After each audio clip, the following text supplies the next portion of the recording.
కూడి వచ్చిన మీ అందరికీ మన రక్షకుడైనటువంటి యేసుక్రీస్తు ప్రభు నామంలో మీకు వందనాలు. దేవుడు మిమ్మల్ని దీవించును గాక. గడిచినటువంటి వారంలో దేవుడు మనతో అత్యద్భుతమైనటువంటి రీతిగా మాట్లాడాడు. దావీదు మరణాంధకారపు లోయలలో నేను సంచరించినను ఏ అపాయమునకు నేను భయపడను అని అన్నాడు. దావీదుకి అనేకమైనటువంటి కష్టాలు ఎదురైనా, అనేకమైనటువంటి ఇబ్బందులు ఎదురైనా, అడుగు అడుగులో పరిస్థితులు ప్రతికూలమైన,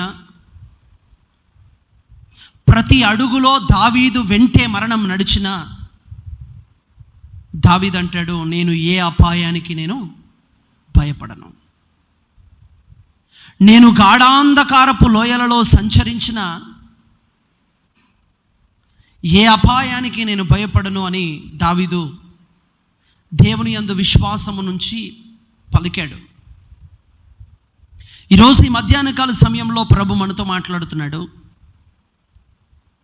నీ జీవితం లోపల కూడా మరణాంధకారపు లోయలు కానీ, గాఢాంధకారపు లోయలు కానీ,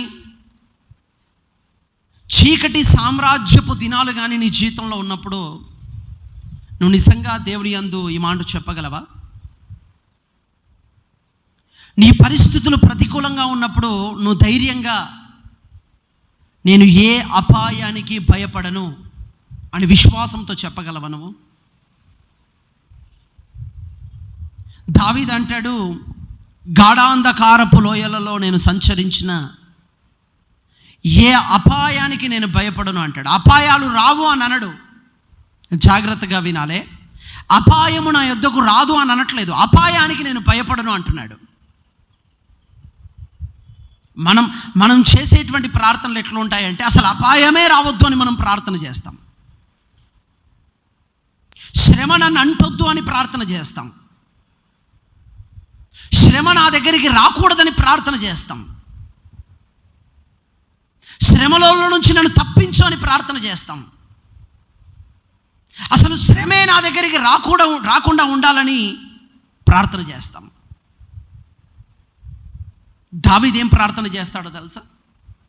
నాకు శ్రమ కావాలని ప్రార్థన చేస్తాడు. హల్లెలూయా. దావీదు చేసేటువంటి ప్రార్థనకి మనం చేసేటువంటి ప్రార్థనకి చాలా వ్యత్యాసం ఉంది. మనకేమో కష్టాలు రావద్దని అనుకుంటాం, మనకేమో ఇబ్బందులు రావద్దని అనుకుంటాం, మనకేమో శ్రమలు రావద్దని అనుకుంటాం, అసలు మనం హ్యాపీగా సంతోషంగా ఉండాలని మనం అనుకుంటాం. కానీ దావీదు అంటాడు, నేను నీ దగ్గరికి రావాలంటే నాకు శ్రమలు కావాలని అంటాడు. శ్రమలు నీ జీవితంలోకి అప్లై అవుతూ ఉంటే దేవుని కోసమైన వైరాగ్యం నీ లోపల పెరుగుతూ ఉంటుంది. హల్లెలూయా. నీ లోపల శ్రమలు, నీ జీవితంలో శ్రమలు లేవనుకో, నీకు యేసు ప్రభు గురించి ఎంత చెప్పినా, అరటిపండు తొక్క తీసి ఒలిచి నోట్లో పెట్టి తినరా బాబు అని చెప్పినా నీకు అర్థం కాదు, అంత వివరంగా చెప్పినా. అదే నువ్వు శ్రమలలో ఉన్నావనుకో, అప్పుడు నీకు దేవుని గురించి చెప్పగానే ఆ దైవ వర్తమానాలు నిన్ను బలపరుస్తాయి. ఆ దైవ వర్తమానాలు నీ జీవితాన్ని ఇంకా అద్భుతమైనటువంటి తారాస్థాయికి నిన్ను తీసుకొని వెళ్తాయి. నీ జీవితంలో నీవు శ్రమలలో ఉన్నప్పుడు నీకు దేవుని గురించి అర్థమైనంతగా సుఖంలో ఉన్నప్పుడు నీకు దేవుని గురించి అర్థం కాదు. ఎవరైతే శ్రమలలో ఉంటారో, ఎవరైతే కష్టాలని ఎదుర్కొంటారో, ఎవరైతే ఇబ్బందులను ఎదుర్కొంటారో, వాళ్ళకు దేవుని గురించి చాలా అత్యద్భుతంగా అర్థమవుతుంది. హల్లెలూయా. ప్రియులారా, ఈరోజు మనము లేఖనాల్ని ధ్యానించుకునేటువంటి ప్రయత్నం చేద్దాం. ఆదికాండము 26వ అధ్యాయము 17వ వచనం అందరం చదువుదాం. అందరూ చూద్దాం, ఒకరు చదువుదాం. ఆదికాండము 26వ అధ్యాయము 17వ వచనం. ఇస్సాకు అక్కడి నుంచి వెళ్ళి గెరారు లోయలో గుడారము వేసుకొని అక్కడ నివసించెను. దేవునికి స్తోత్రం కలుగునగాక. ఇస్సాకు ఎక్కడ నివసించాడట? ఇస్సాకు ఎక్కడ నివసించాడు? గెరారు లోయలో నివసించాడు. ఇసాకు మొట్టమొదట గెరారు లోయలోకే వచ్చాడా? ప్రియులారా, ఆ లేఖనాల్ని ఆలోచించేదానికంటే ముందు 26వ అధ్యాయంలో చాలా అద్భుతమైన విషయాలు రాయబడున్నాయి. అబ్రహాము దినములలో కాక మరొక కరువు ఇసాకు కాలంలో వచ్చింది. ఒక భయంకరమైనటువంటి కరువు. ఎంత భయంకరమైనటువంటి కరువు అంటే తినడానికి తిండి లేనటువంటి కరువు, నేలలో నుంచి భూమిలో నుంచి పంట రానటువంటి కరువు, తాగడానికి నీళ్లు లేనటువంటి కరువు, అసలు ఎక్కడ కూడా ఆహారం దొరకనంత భయంకరమైనటువంటి కరువు అబ్రహాము దినములలో గాక, అంటే అబ్రహాము దినంలో ఒకసారి వచ్చింది, తన కుమారుడైనటువంటి ఇసాకు దినములలో కూడా ఒక కరువు వచ్చింది. అయితే ఈ కరువు వచ్చినప్పుడు దేవుడు చెప్పినటువంటి విషయం ఏంటంటే, నీవు ఐగుప్తుకు వెళ్ళక, జాగ్రత్తగా వినాలి, నీవు ఐగుప్తుకు వెళ్ళక నీవు గెరారుకు వెళ్ళమని దేవుడు చెప్పాడు. హల్లెలూయా. దేవుడు ఎక్కడికి వెళ్ళమని చెప్పాడు? నీవు ఐగుప్తుకు వెళ్ళొద్దని మొట్టమొదట చెప్తూనే నీవు గెరారులోకి వెళ్ళాలని దేవుడు చెప్పాడు. ఐగుప్తుకు ఎందుకు వెళ్ళొద్దన్నాడు? తన తండ్రి ఐగుప్తుకు వెళ్ళాడు, అంటే అబ్రహాం ఐగుప్తుకు వెళ్ళాడు. ఐగుప్తుకు వెళ్ళడం వల్ల అనేకమైనటువంటి నష్టం అబ్రహాం ఎదుర్కొన్నాడు. ఈ నష్టము ఇసాకు జీవితంలో రావద్దనేటువంటిది దేవుని యొక్క ఉద్దేశం. దేవుడి ఉద్దేశం ఏంటంటే అబ్రహాము నష్టపోయినట్టుగా ఇసాకు నష్టపోవద్దు. ఇసాకు దీవించబడాలని దేవుడు ఆశపడ్డాడు. ఇసాకు ఫలించాలని దేవుడు కోరుకున్నాడు. ఇసాకు జీవితంలో దీవెనలు కలగాలని, ఆ కరువులో కూడా దేవుడు ఇసాకును దీవించాలని అనుకున్నాడు. ఇసాకును అన్నాడు, నీవు గెరారుకు వెళ్ళమని చెప్పాడు. ఇప్పుడు ఇసాకు గెరారుకు వెళ్ళాడు. కరువు వచ్చింది. కరువులో ఇసాకు గెరారులోకి వెళ్ళి గెరారు లోపల తన గుడారం వేసుకొని అక్కడ జీవిస్తున్నాడు.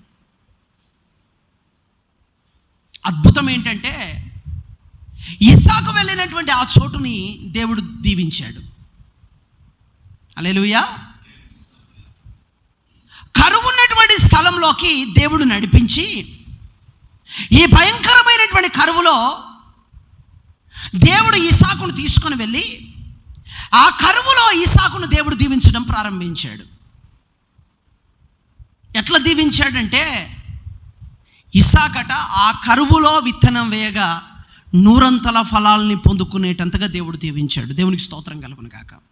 దేవుడు ఇసాకును నడిపించినట్లుగానే మనల్ని కూడా నడిపిస్తాడు. దేవుడు ఎక్కడికి వెళ్ళమంటాడో అక్కడ దీవెన ఉంటుంది ప్రియులారా. హల్లెలూయా. దేవుడు వెళ్ళమన్న చోట్ల దీవెన ఉంటుంది. మీరు అనుకుంటుండొచ్చు, ఆ గెరారు ప్రదేశం అంతా కూడా కరువులో ఉంది, మరి దేవుడు కరువులో గెరారులోకి ఎందుకు నడిపిస్తున్నాడు? ఇంకొక చోటిని దేవుడు నిర్ణయించి పంపించవచ్చు కదా. ఏలియాని దేవుడు అన్నాడు, నువ్వు యోర్దాను దగ్గర నిలవాలి అని చెప్పాడు. నీవు యోర్దాను దగ్గర ఉండు, నేను నీకు ఆహారాన్ని ఇస్తానని చెప్పాడు. ప్రతిరోజు ఉదయం సాయంకాలం కాకోలముల ద్వారా దేవుడు ఏలియాను ఆహారం ఇచ్చి పోషించాడు. దేవుడు అక్కడి నుంచి మళ్ళీ సారేపతు అనేటువంటి ప్రాంతానికి నడిపించాడు.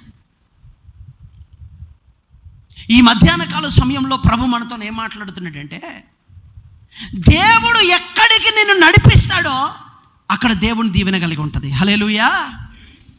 నీ చిత్తానుసారంగా నీ ఇష్ట ప్రకారం నువ్వు నడిపించబడితే నీకు దీవెన రాదు. కానీ దేవుని చిత్తానుసారంగా నువ్వు నడిపించబడ్డప్పుడు నీవు కరువులో ఉన్నా, కష్టాలలో ఉన్నా, నీకు నిశ్చయంగా దేవుడు దీవెనను కలగజేస్తాడు. నీవు నడిపించబడేది మొట్టమొదట దేవుని చిత్త ప్రకారం నడిపించబడాలి. అబ్రహాము దేవుని చిత్తం ప్రకారం నడిపించబడలేదు, అందుకని అబ్రహాము కష్టాల్లోకి వెళ్ళిపోయాడు. ఇప్పుడు దేవుడు అబ్రహాము దినములలో కాక ఇసాకు దినములలో వచ్చినటువంటి కరువును బట్టి ఇసాకును అన్నాడు, నేను చెప్పే ప్రదేశంలోకి నువ్వు వెళ్ళమన్నాడు. ఇసాకు గెరారులోకి వెళ్ళాడు. గెరారులోకి వెళ్ళిన తర్వాత దేవుడు ఇసాకుని క్రమక్రమముగా అభివృద్ధి పరిచాడు. హల్లెలూయా. ఎట్లా అభివృద్ధి పరిచాడట?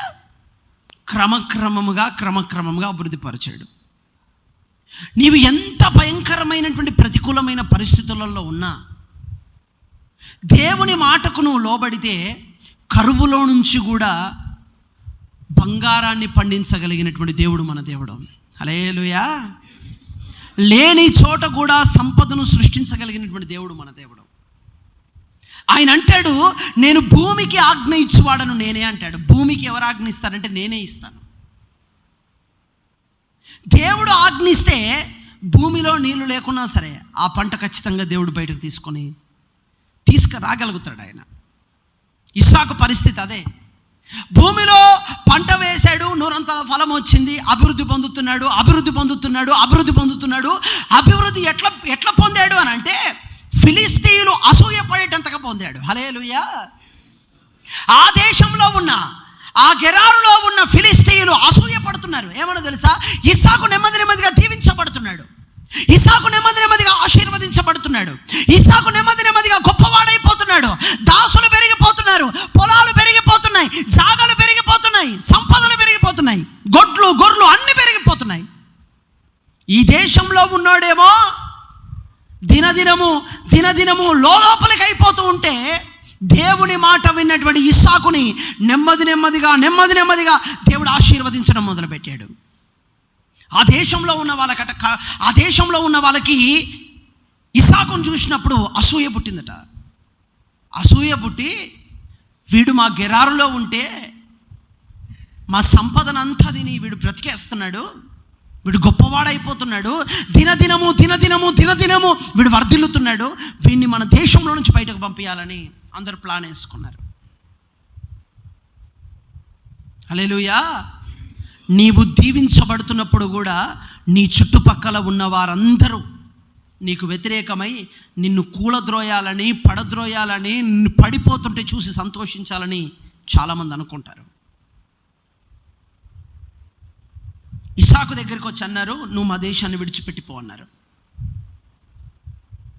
ఇస్సాకు ఆ దేశంలో ఉండి ఎక్కడ బావులు తీస్తే అక్కడ, ఎక్కడ బావులు దొరికితే అక్కడ జలగల ఊటలు బయటకు వచ్చాయట. హల్లెలూయా.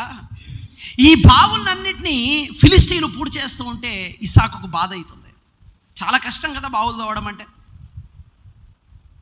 కష్టమైనా తవ్వించాడు. ఆయన ఎక్కడ బావి తవ్వితే అక్కడ నీళ్ళు వస్తున్నాయి. ఇస్సాకు తవ్విన బావులన్నీ కూడా పూడి చేశారు. ఇస్సాకుకి బాగా బాధ అయిపోతుంది. అయితే ఈ దేశంలో ఉన్నటువంటి రాజు అయినటువంటి అబీమెలెకు ఇస్సాకు దగ్గరికి వచ్చి, ఇస్సాకు, నువ్వు మాకంటే చాలా బలవంతుడివి, మీరు మా దగ్గర ఉండడం మంచిది కాదు, ఈ దేశాన్ని విడిచిపెట్టి, మా ఊరిని విడిచిపెట్టి మీరు వెళ్ళిపోండి అని చెప్పాడు. చెప్పగానే గెరారులో ఉన్నటువంటి ఇస్సాకు గెరారు లోయలోకి వచ్చాడు. దేవునికి స్తోత్రం కలుగును గాక. చెప్పండి గట్టిగా స్తోత్రం. హల్లెలూయా. గెరారులో నుంచి ఇస్సాకు ఎక్కడ దాకా నడిపించబడుతున్నాడు? ఇప్పుడు ఇస్సాకు మొట్టమొదటిగా వచ్చినటువంటి స్థలం గెరారులోయే కాదు, గెరారులోకి వచ్చాడు. అబీమెలెకు రాజును మా ఊరిలో ఉండొద్దు, మా ప్రాంతంలో ఉండొద్దు అంటే ఇస్సాకు గెరారు లోయలోకి వచ్చి ఒక గుడారం వేసుకున్నాడు. గెరారులో ఉన్నప్పుడేమో అన్నీ నీళ్ళే, కానీ మనుషుల యొక్క అసూయ తట్టుకోలేకపోయాడు. అంటే నరదృష్టి అంటారు కదా, అంటారా? నరదృష్టి అంటారా? మంచిది కాదు, గుర్తుపెట్టుకోరు. మీ కళ్ళ ఆయన అట్లా కాగల, మీ కళ్ళ అట్లా కావద్దు. మనందరినీ ఏమనుకోవాలి తెలుసా? ఎవడైనా దీవించబడుతుంటే వాడు అనుకోవాలి, నువ్వు మా ఇంట్లో ఒక్కసారి అడుగు పెట్టిపో, నీ కళ్ళు చాలా మంచివి, నీ కాలు చాలా మంచిది, నువ్వు అడుగు పెడితే నా ఇల్లు దీవించబడుతుంది. నీ మనసులో ఎవరినైనా శపించావనుకో, నీ మనసులో వీడు నాశనం కానీ, వీడు పోని, వీడు సావు కానీ, వీడి దినాలు కానీ అని అంటారు కొందరు. మీరు తిట్టేటప్పుడు చూడాలమ్మా కదా, మీరు మీ నోరు తెరిచినప్పుడు, మీ నోరు తెరవబడప్పుడు అప్పుడు చూడాలి. మీ నోట్ల నుంచి దీవెన వచనములు మాత్రమే బయటకు వచ్చునుగాక. హల్లెలూయా. ప్రియులారా, ఇస్సాకు గెరారులో నుంచి గెరారు లోయలోకి వచ్చాడు. సమృద్ధి కలిగిన స్థలంలో నుంచి లోయ అనుభవంలోకి వచ్చాడు. ఈ లోయ మనకేం నేర్పిస్తుందో తెలుసా? ఇస్సాకు జీవితంలో ఉన్నటువంటి సహనం, ఇస్సాకు జీవితంలో ఉన్నటువంటి ఓర్పు, ఈ రెండు మన గెరారు లోయ నేర్పిస్తుంది. నీవు సహనంతో ఓర్పుతో గనక ఉంటే గెరారు లోయను కూడా దీవెనలతో ఆయన నింపగలడు. హల్లెలూయా. వీళ్ళు అనుకున్నారు ఇక్కడ దీవించబడుతున్నాడని ఊరవతలకు పంపిస్తే ఊరవతల లోయలో ఒక గుడారం వేసుకొని అక్కడ కూడా బాయిలు తవ్వుతున్నాడు. హల్లెలూయా. ఇస్సాకు అక్కడ కూడా బాయిలు తవ్వుతున్నాడు. ఎందుకు? నీళ్ళు లేకపోతే ఎవరైనా ఉంటారా? చెప్పండి. నీళ్ళు లేకపోతే ఎవరైనా ఉంటారా? ఏం కావాలి? నీళ్ళు కావాలి. ఎక్కడికి పోయినా నీళ్ళు కావాలి. పొలం పండాలన్న నీళ్ళు కావాలి, తాగాలన్న నీళ్ళు కావాలి, ఉండాలన్న నీళ్ళు కావాలి, నెత్తి మీద 2 చెంబులు నీళ్ళు పోసుకోవాలి అంటే కూడా నీళ్ళు కావాలి. ఏ దానికైనా నీరు జీవనాధారం. ఇస్సాకు ఆ గెరారు లోయలో కూడా బావుల్ని తవ్వడం ప్రారంభించాడు. బావులు తవ్వుతూ ఉంటే ఈయన సహనంతో అక్కడి నుంచి బయలుదేరి గెరారు లోయలోకి వచ్చాడు.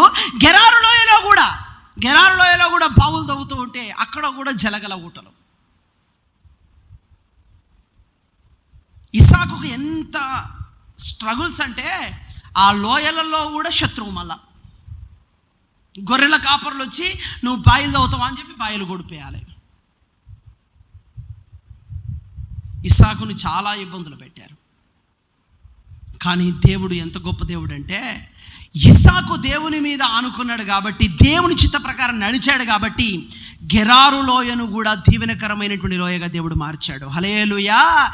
ఏ అబీమెలెకైతే ఇస్సాకును వెళ్ళగొట్టాడో ఒక రోజు వచ్చింది, అబీమెలెకును గెరారు లోయ దగ్గరికి దేవుడు నడిపించాడు. ఆ గెరారు లోయ దగ్గర అబీమెలెకు అంటాడు, నీవు దేవుని వలన దీవించబడిన వాడవు. హల్లెలూయా. నీవు ఆశీర్వదించబడిన వాడవు, నువ్వు మాతో ఉండడం మాకు ఇష్టం అని చెప్పాడు. ఎవరైతే తరిమి కొట్టారో, ఎవరైతే ఇస్సాకును వెళ్ళగొట్టారో, ఏ దేశపు రాజు అయితే ఇస్సాకును మా ఊర్లో నుంచి వెళ్ళిపోమని చెప్పాడో అదే రాజు అంటున్నాడు నీవు మా దేశంలో ఉండాలని అడుగుతున్నాడు. హల్లెలూయా. నీవు దేవుని ఎదుట నమ్మకమైనటువంటి వ్యక్తివైతే, దేవుని ఎదుట నిందారహితుడైనటువంటి వ్యక్తివైతే, నీవు దేవుని చేత నమ్మదగినటువంటి పేరు తెచ్చుకున్నటువంటి వాడవైతే, నువ్వు అడుగుపెట్టిన ప్రతి స్థలాన్ని, నీ శత్రువుల్ని కూడా నీకు మిత్రులుగా ఆయన మార్చగలడు. హల్లెలూయా. ఎవడెవడు వద్దన్నాడో, ఎవడెవడు ఉండొద్దన్నాడో, ఎవడెవడు మనం ఉండకుండా చేయాలని ప్రయత్నం చేశాడో వాళ్ళందరినీ దేవుడు మనకు మిత్రులుగా చేస్తాడు. హల్లెలూయా. ఆఖరి మాట చెప్పి ముగిస్తాను. యోసేపుకు కలబడ్డది. యోసేపు ఆ కలను చెప్పాడు. ఏమని? 11 నక్షత్రాలు, సూర్యుడు, చంద్రుడు ఇవన్నీ నా ఎదుట సాగిలపడుతున్నాయని చెప్పగానే వీళ్ళు కోపం వచ్చి వీళ్ళు అసూయపడ్డారు. అసూయపడి యోసేపును అమ్మేశారు. యోసేపును అమ్మేసి పంపించేశారు. సొంత అన్నదమ్ములే ప్లాన్ వేసి పన్నాగం పన్ని ఆలోచనతో ఈ యోసేపు మన మధ్యలో ఉండొద్దని యోసేపును అమ్మేశారు. యోసేపు ఐగుప్తు దేశానికి వెళ్ళిపోయాడు, అమ్మబడ్డాడు, బానిసగా వెళ్ళిపోయాడు. దేవుడు యోసేపుతో ఉన్నాడు. హల్లెలూయా. దేవుడు ఎవరితో ఉన్నాడు? యోసేపుతో ఉన్నాడు. ఈ యోసేపును కూడా దేవుడు దీవించడం ప్రారంభించాడు. ఐగుప్తులో యోసేపు దీవించబడ్డాడు. ఎవరైతే కాదనుకొని తరిమి కొట్టారో ఒకరోజు సమయం వచ్చింది, ఆ అన్నలే యోసేపు కాళ్ళ మీద వచ్చి పడేటట్టుగా దేవుడు చేశాడు. హల్లెలూయా. ప్రియులారా, నీవు గెరారులో నడిపించబడుతున్నప్పుడు, నీవు దీవెనకరమైనటువంటి స్థలంలో ఉన్నప్పుడు, నీ శత్రువులు అంటే నీ చుట్టుపక్కల ఉన్నటువంటి వారు, నీ అసూయను, నీవు పడిపోవడానికి కోరుకుంటున్నటువంటి వారు, నీవు పడిపోతే చూడాలని అనుకున్నటువంటి వారు, నీ మీద అసూయ పడుతున్న వారు ఎవరైనా ఉంటే నువ్వేం టెన్షన్ పడద్దు. నువ్వు గెరారు లోయలో ఉన్నావని గుర్తుపెట్టుకో. నీవు గెరారు లోయలో నడిపించబడుతున్నావని గుర్తుపెట్టుకో. ఓర్పు సహనంతో ఉండు. ఈ ఓర్పు సహనంతో నువ్వు ఉండి దేవునితో నమ్మకంగా ఉంటే ఈ గెరారులో కూడా జలగల ఊటల్ని దేవుడు దయచేసి, ఏ రాజైతే వద్దన్నాడో, ఏ రాజైతే నువ్వు మా మధ్యలో ఉండొద్దన్నాడో ఆ వ్యక్తుల్నే దేవుడు నీకు అనుకూలంగా మార్చగలడు. హల్లెలూయా. ఈ గెరార్ లోయ నీకు నేర్పిస్తున్నటువంటిది ఏంటంటే, ఓర్పును సహనాన్ని నువ్వు కలిగి ఉండు. నిశ్చయముగా నీ దేవుడు ఒకరోజు నిన్ను ఉన్నతమైన శిఖరాల మీద నిలబెడతాడు. కళ్ళు మూసుకుందాం, ప్రార్థన చేద్దాం. ఈరోజు ఒక ప్రత్యేకంగా మనం ప్రార్థన చేద్దాం. ఒక ఉన్నతమైన నడిపింపుతో ప్రార్థన చేద్దాం. గెరారులో ఇస్సాకును దీవించిన దేవుడు గెరారు లోయలో కూడా ఇస్సాకును దేవుడు దీవించాడని మనం ప్రార్థన చేద్దాం.